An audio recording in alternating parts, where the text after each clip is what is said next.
why is it different, or what's the role that augmented reality has within this conversation about metaverses and about kind of the future of the digital world. And so to begin with, just to have a very simple definition, and then we'll take a look at a more maybe complete definition of what augmented reality is. But in the simplest form, augmented reality is just a digital layer that is overlaid on top of the real world, on top of the physical world that we see around us. And one of the key differences with augmented reality and other technologies that we hear about today, like metaverses and virtual reality, is that your customers are using augmented reality today. And we're going to see some data behind this to prove it.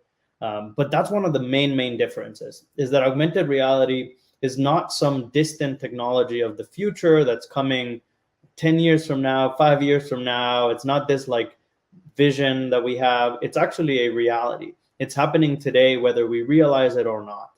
And again, we'll take a look at some examples of how much people are using augmented reality, how are they using augmented reality, and how can you use it for your business to really start to embrace this new technology.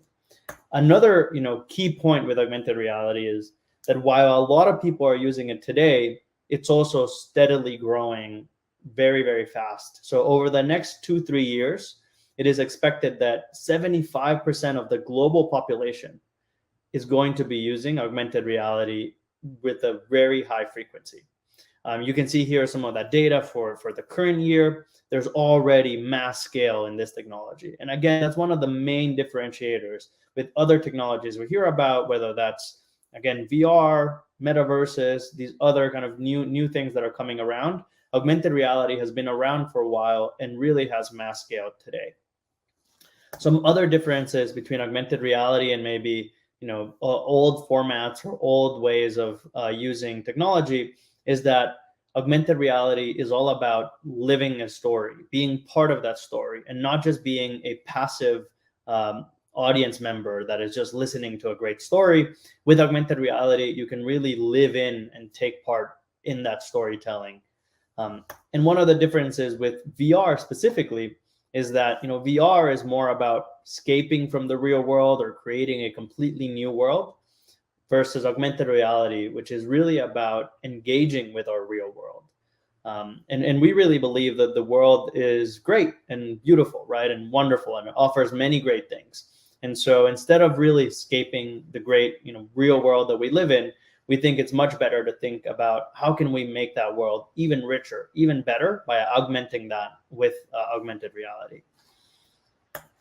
Here's one example of what we're doing at my company, and how we're using augmented reality to make the real world a little bit better for users, giving users new utilities, new use cases, and also giving businesses new tools and ways to connect with consumers.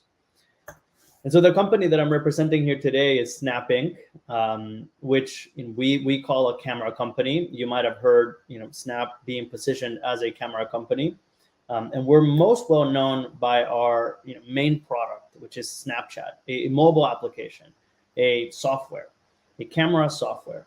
And there's many use cases for Snapchat, which you may be aware. We have a map, and the map is filled with avatars, which is great within kind of this new metaverse conversation. We've had avatars for many years within our platform. We have a chat functionality. A lot of people forget that chat, is in the name of the application. So one of the main use cases of the application is to chat with your close friends. And then we have stories, great content. We have Spotlight, so a lot of really great viral content that users can watch. But the main functionality of Snapchat is really the camera, which is the center screen, and is the thing that you see every time you open the application is this camera. And it's where users are playing with augmented reality and using all